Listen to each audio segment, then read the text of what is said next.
go to the north or the south? North. Why? Because it's more what? Opportunity. You have more opportunity, more diversified. Even though, gotta remember, immigrants, anywhere from 30 to 50%, to this day, when they came to the United States, they would go back home. A very high percentage went back home. All from the beginning of colonial America all the way through today. Because it turned out to be not quite as much opportunity to stay at home. But what was the big trade along the frontier? And what did the tribes do when they started trading so much for what did they do? Or what, more importantly, what did they abandon? And think about that, their whole culture like just disappeared. In fact, that's when you're gonna have all these stories about American Indians right next to where there were colonial settlements, next to European settlement. And the Europeans always wanted to say how decadent they were because the Europeans could feel better about themselves. But it really was this kind of thing where they had lost much of their cultural foundation because of the fur trade. And then once it happened, once it was gone, they used that to justify taking the land. Isn't that why we quit? Yeah. So we're right to King Philip's War. 1766, or I'm sorry, 1676, close enough, right? King Philip's War. And this would be in central Massachusetts along the Connecticut River. Really plush valley right here. And this is, there wasn't a lot of colonial population yet. This is 1775, isn't it? Yeah. But right here, and same thing. They killed most of the beaver. Massachusetts, now sometimes say Puritans, and a lot of times you see that the Puritans, even though the Puritans only made up about half the population of Massachusetts. They were moving into this area, and what happened is the tribes that were there started to fight back. The most prominent of these tribes was the Wampanoag, who at times been allies and then enemies of Massachusetts. And part of the reason they allied themselves with Massachusetts is they could fight their other tribes that were enemies. In fact, that would be colonial and then the U.S. practice. Divide the tribes. Divide them up so they fight each other and then they're easier to conquer one at a time. That was very common. It happened in Montana.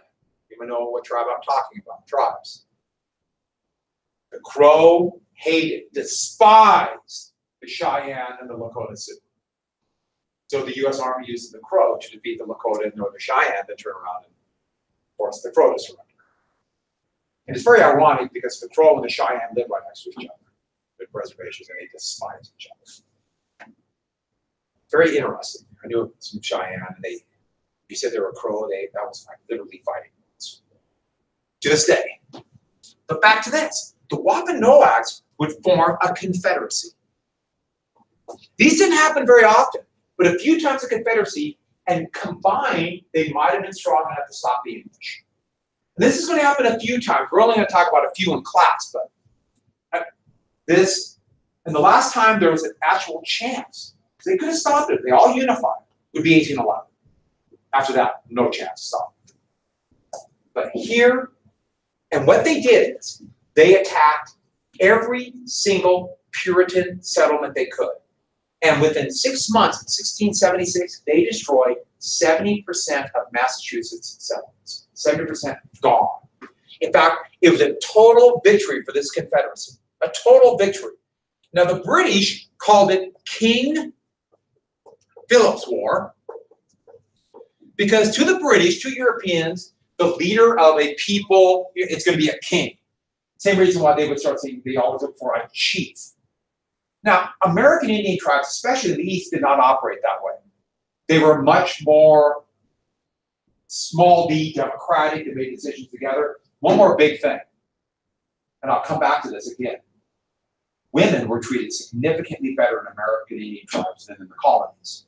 That's why so many women would run away and join tribes. In fact, it became a crisis in the colonies. In fact, they would start this myth that exists to this day, that American Indians would kidnap and do these horrible things to them, and I'm not saying stuff wouldn't happen, but they start these rumors to keep people from running away and joining the tribes, especially women. In fact, that's why men have short hair. The colonies passed laws to keep men from growing short hair, because when they started growing really long hair, they thought they were going native. They called it a raven native. So that became the South. It's just kind of in around little things like that happen. Well, back to this though. They looked for one single king.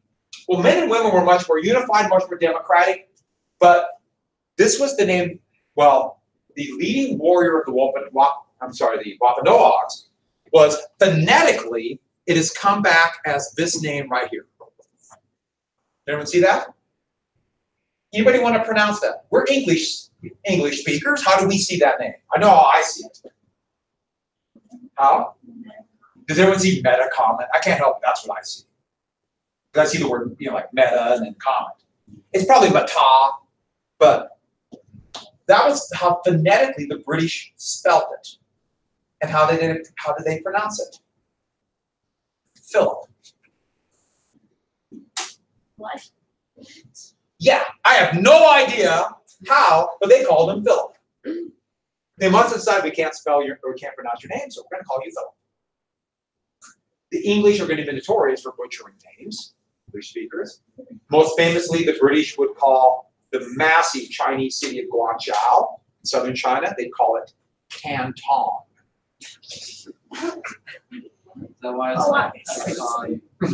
Exactly, Cantonese and yeah, exactly. It's the British pronunciation.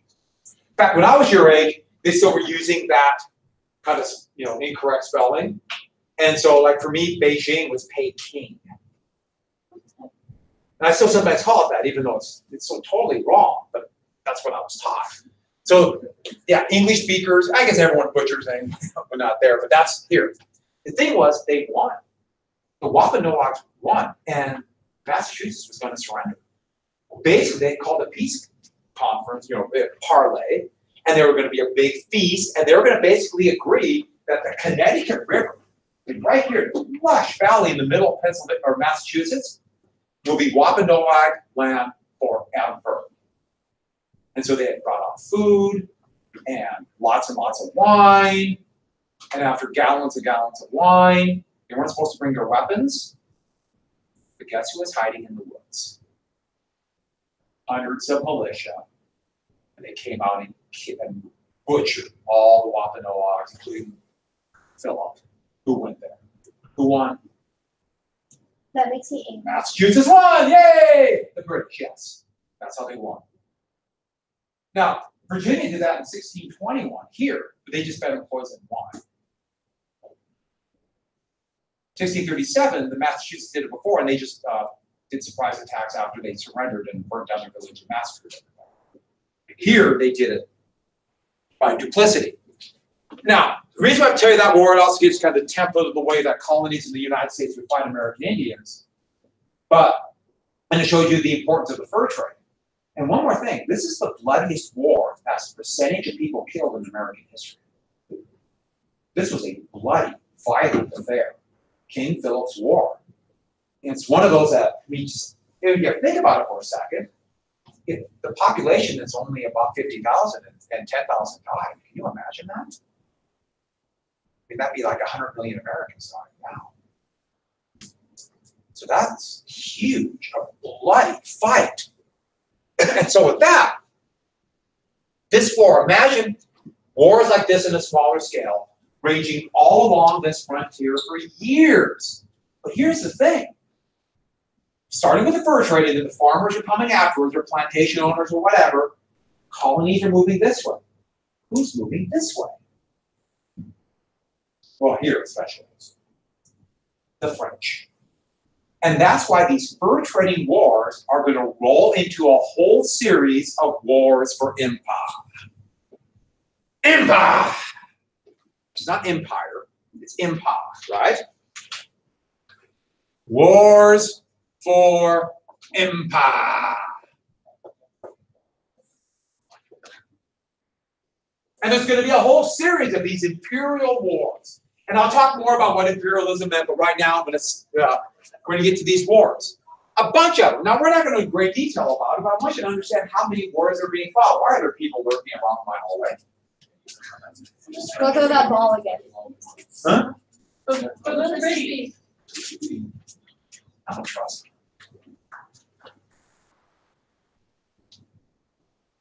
They're math people. I throw my hands. And I can teach math. but I don't want it. I have a math degree, yes. 1689 to 1697. The first of these big wars. It starts off as everybody's favorite European war, the War of the League of Augsburg, right? I know you're all wondering, when are we going to get to Augsburg? We made it. Happy now? Can we rest easy now? Can you sleep tonight? In the colonies, though, they named it after the brand new King of England, so we call it the King William's War. King William's War. They just overthrew the king, King James II, what's called the Glorious Revolution, replaced him with William and Mary. Here's the deal. In Britain, the monarch must be Protestant. That is the law to this day. No Catholic monarchs, period. And so they had to find the sister of the former king who married the Dutch king, William. So the king of the Netherlands came over to become the king of England. The Netherlands was fighting France. So guess who Britain started fighting? Now, after that happened, for a while there, Britain and the Netherlands were combined. Then they'd break apart. They didn't have an heir. They couldn't they couldn't reproduce an heir, which is like the #1 job of monarchs. So it went to Mary's sister. And that would be, oh, almost forgot. This war would end up as a draw. A draw. Most of it fought along the frontier. Indian allies of the French basically fought English colonists. That's basically what was happening. Right along the frontier, and then like a version of that fur trade war I just told you about. The next war, 1702 to 1713. I'm sorry, 1711. In the continent, the War of the Spanish Succession. In the New World, Queen Anne's War.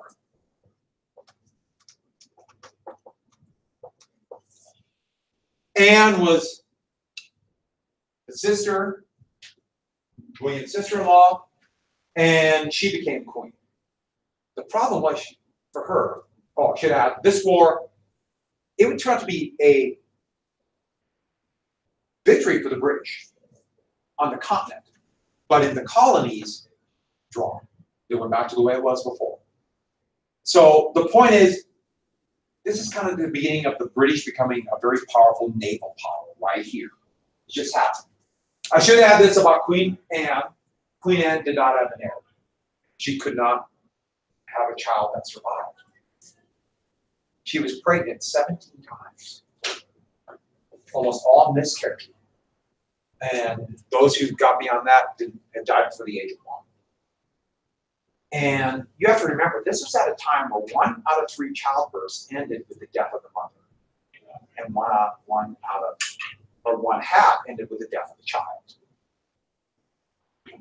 And somehow she survived all of those. We drove her crazy. She went insane with the stress of that. Could you imagine? In fact, that's why life expectancies were so low back then. It's not that people didn't live that long. It's that people just didn't get to 1. So it drove all the life expectancy down. Before 1900, there were more men than women because of childbirth. Now that it's more safe, now we have more women than men worldwide, and that's why. So having children was incredibly risky. Now you combine that with better medical care, combined with safe birth control and abortion. That's one of the reasons why women live a lot longer. Didn't happen then. I feel really sorry for Queen Anne, and that must have just been hell on earth for her. The problem in English was this. After she died, the closest heir was Catholic. I mean, Prince Charles. Couldn't go to him.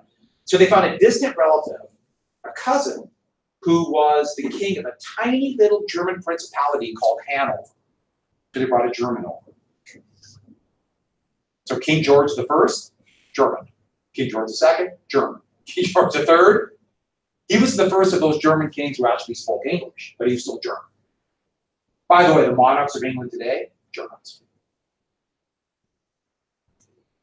Almost all the monarchs across Europe by the 1900s were Germans. Germans, or 1800s, I'm sorry. But the next war, this too turned out to be a draw in the colonies. Everybody's favorite ear-related war, 1737 to 1739, the War of Jenkins' Ear.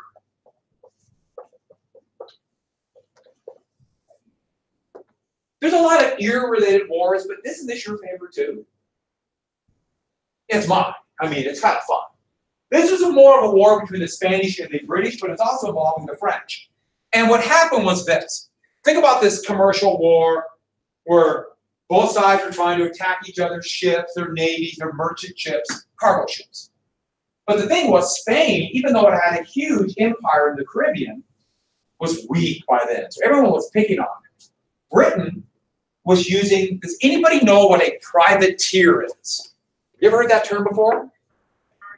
Do you know what a pirate is? A privateer is a pirate, but technically they work for a country. They have a contract saying they work for England or whoever. England had been doing this, other countries did it, the US would do it during the Revolutionary War, during the War of 1812. It's a pirate. And they would stop ships and they would still steal everything, but they'd say they'd do it for the crown. But let's be clear about it. They're still pirates. And most of the time if they're caught, they're executed. Well, the Royal Navy started doing this. The Royal Navy started controlling the Caribbean because Britain had Jamaica and the Bahamas, Bermuda. And they would go on these missions to try to find pirates. There was basically pirate kingdoms in what is now Guatemala, Belize, Honduras, where New Orleans is. There were little pirate kingdoms. Good places to hide, basically. And by the way, Belize, or British Honduras, have become a British colony, so it's kind of this little place in the Caribbean that they speak English. Everybody else around speaks Spanish. But, right here, but what they would do is, if they saw a single Spanish ship, that Royal Navy vessel that was supposed to be looking for pirates would become pirates. So one time, a British frigate, which is, think about a medium-sized, fast patrol boat, heavily armed, but not like a battleship or ship of the line, just not like a huge ship. Under Captain William Jenkins, saw a Spanish ship sailing along. Easy prey. So down came the Union Jack, that flag right there. That's his very flag. I brought it home. They had nylon back then. That had been the flag for about 30 years. Does anybody know why they have all why it's that flag? Why it looks like that? It's the English flag, Scottish flag, Northern Ireland, and Ireland. All combined into one. That's why that's all the different. But, and I think the coolest flag, well, second coolest. It doesn't have Wales, and Wales is by far the coolest flag, right? The dragon. Isn't that the coolest flag? Yeah, right, no doubt. I like America. The United States is a cool flag. A lot of countries have a cool flag. Dragon. But, anyways, they brought the Union Jack down. And what flag did they put up?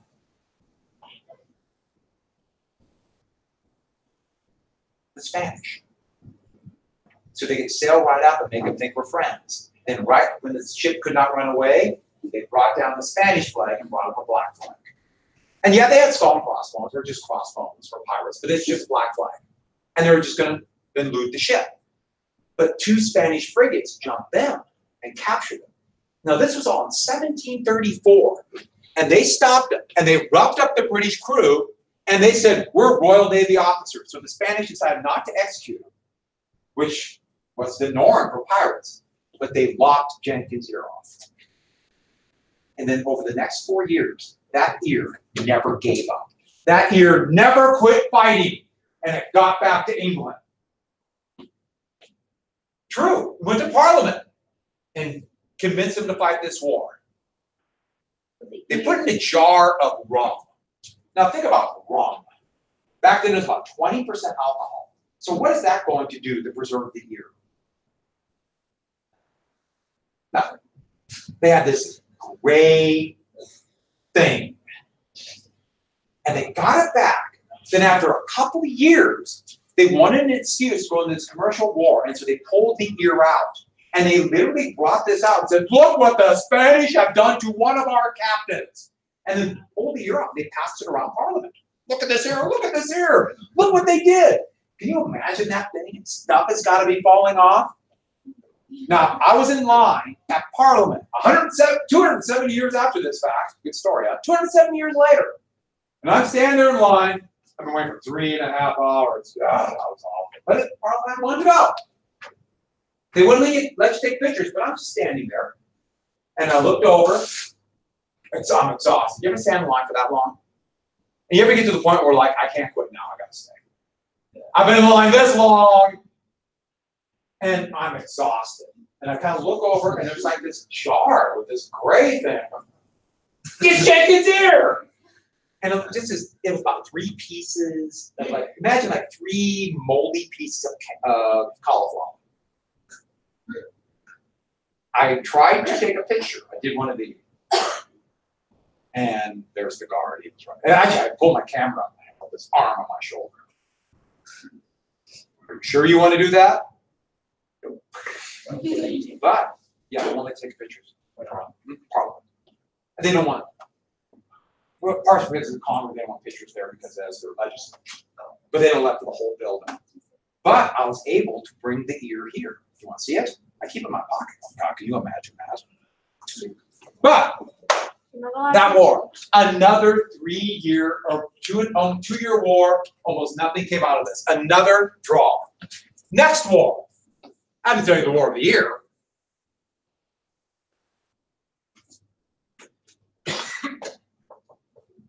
(1744 to 1748).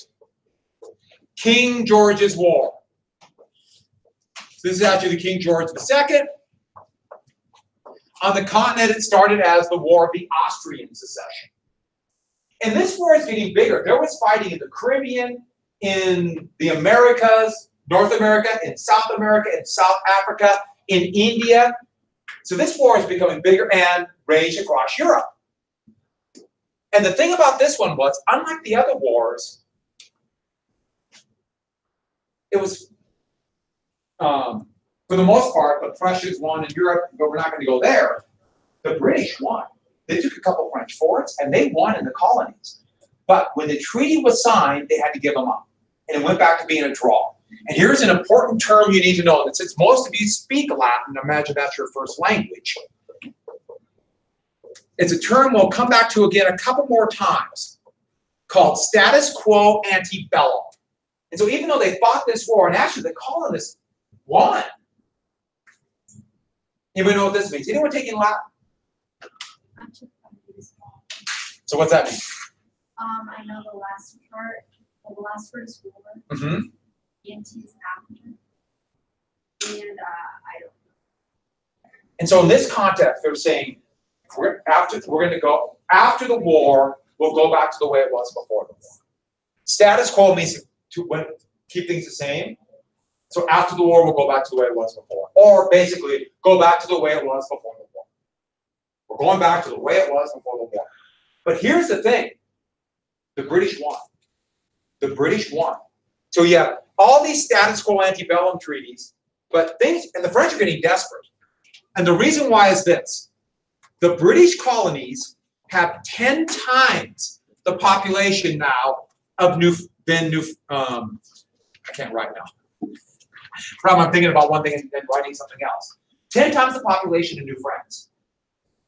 That's part of the reason why the French have significantly better relations with the American Indians. 10 times the population. So what's happening? The French can see it. It's only a matter of time before they're swamped by numbers. In fact, they're going to begin looking for a preventative war to try to knock the English out so they can hold on to New France. They're getting worried. France has an incredibly powerful army, but the problem is Britain now has a powerful fleet. And so we're coming up to the big war that will change everything for American history. And it's going to be 1754 to 1763, the French and Indian War. In Europe, it started 2 years later, so they called it the 7 Years' War. And actually, this is one of those wars, you can see everything reverse. The world we know, a lot of it will be shaped by this war. It's a big deal. Worldwide. But it started because of the fur trade. Specifically, the Ohio River Valley. The Ohio River Valley. And what was happening was this. You can imagine by 1750s, in Virginia, they had gotten to the mountains. So two things are going on. First off, the beaver along this hedge are being massacred. So they're thinking, we got to get over here to get more beaver. But there's something else. The plantations are now getting to the mountains. And what's happening to the land? They're growing tobacco. What's happening? What happens every 3 years about? Yeah, so they need more land. Problem's got mountains. So they're thinking here, this area they know, great for fur, and then very good farmland, which Kentucky is. Still, they grow tobacco. Ohio, has anyone been to Ohio? Especially western Ohio. It's beautiful, isn't it? Corn, corn, and corn. Turkey farm. Corn, corn, and corn. My brother lives in beautiful Columbus. Want to go back to Ohio? Actually, this part of Ohio. But here's the other deal. Let's say you don't have a lot of money. Or, you think about these small little plantations that haven't made a lot of money, and they don't have any inheritance to give to the second or third son. What happens to them? Would they want to get over here and start their own? The problem is, what if you don't have money? How do you make money? What they thought they could do is go over here, not just for the fur, but get the land. And the thing is this, they wanted to get the land first when it's cheap, get a claim, and then you want to make money. When people start coming over and demand for the land goes up, what can you do? Sell it for a profit. What do you call people who buy low and sell high? And this is something you need to know. This is a very important term because this in many ways now is the basis of the modern economy. So I'm not just saying it because you need to know this for the class. Yeah, you need to know it for the class. So I'll come back to this over and over again. But who are people who buy low and sell high? Because these are the people who in many ways run our country. They borrow money hoping to buy something cheap and sell for a profit. Oh, sure, they can get really rich and they can also destroy the entire world's economy, which they have done time after time after time after time. In the modern world, the first time they did it was, well, I'm not even counting like buying up tulips back in the 1600s. 1819 was the first time in the modern capitalist world. The last time? 2008. Your lifetime. They nearly destroyed the world's economy. It was close. You'll almost all be living in cardboard boxes. I'm only laughing, joking. It was that bad. In your lifetime, isn't that fun? Remember, we live in Montana. So, what do you call somebody who buys low and sells high? Brokers sell it to a part of this market. So they sell stocks, which is one of the ways that people, or real estate's the biggie. It's real estate that nearly destroyed the economy. These people were called speculators. And they're hoping to get it cheap and sell for a profit. Speculation is a term you need to know. And not just for this class. You have to know that. Speculation in land created a bubble that nearly destroyed the world's economy in your lifetime. And you have to worry about it again because it will happen again. Probably in the next, I'd say, no, seriously, 3 years. If I was a gambling man, 3 to 4 years, the world's economy will be destroyed. I didn't have to worry about such things. After the Great Depression, they passed a series of laws to tone down speculation, but you can get really rich on speculation. So in the late 1990s and into the 2000s, all those laws disappeared. So less than a decade, it destroyed the world's economy. Not bad, huh? And it will happen again. Think how cool it is, though. You get to ride the wave. It was just boring, unstable, good economy. But speculators have to know this. The guy who started out poor, or second son of a small, relatively poor plantation owner, but wanted to be rich, and an officer in the British Army, and an aristocrat, was a man by the name of George Washington. And that's where Washington comes in. And one more thing about Washington. Let's get back to this. I want to get this for the bell rings. Don't forget speculative. I will come back to that time after time. I imagine most of you heard that term. But this is what it means in the economic sense. Right here. That's where the Ohio River Valley they won. What countries claimed that in 1750? France, Britain, but not just Britain. Virginia colony claimed it. North Carolina colony claimed it. Maryland, Delaware, New Jersey, Pennsylvania, New York, and Massachusetts all claimed it. And here's the thing, you think, wait a minute, aren't they British?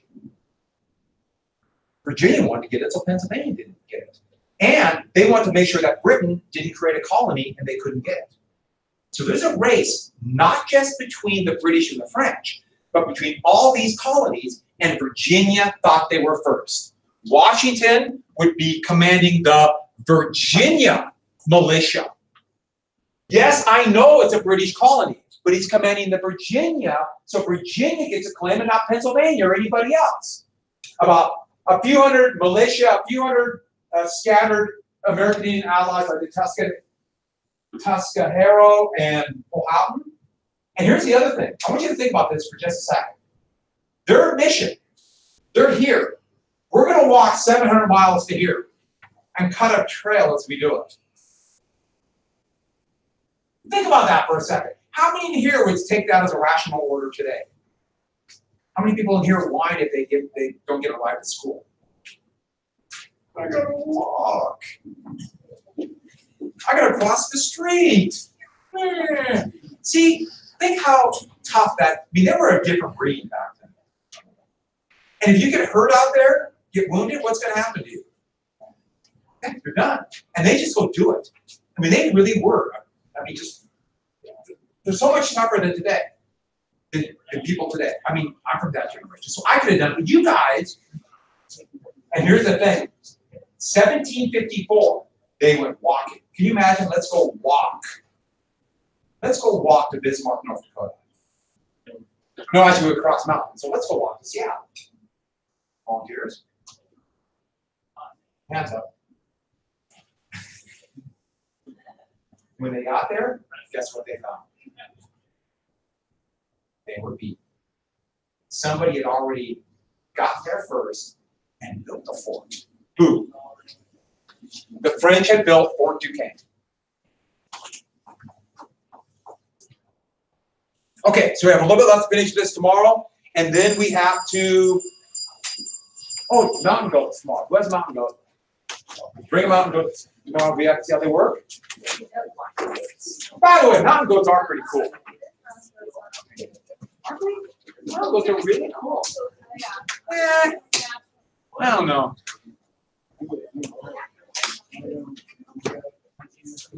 I think goats are cool.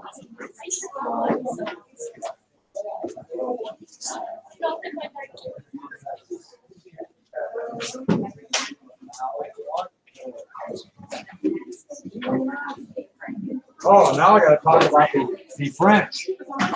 Oh, you're on film.